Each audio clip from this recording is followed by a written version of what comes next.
Doctor Sairam గారు ఆ ఇన్స్పిరేషన్తో 9 లక్షల సంఖ్య ఆదాయంలో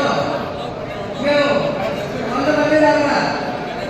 కొన్ని బస్సులు వస్తుంది 5 కాలంలో మాకంతా మీరు మమ్మల్ని గెలిచిపోయినా కాలం కోసం సమయంగా మేము ఉన్నామని మీకందరికీ దేవరానికి వచ్చాము. కాలం కోసం ఏ నిర్ణయం తీసుకున్నా మీరంతా సత్యమైన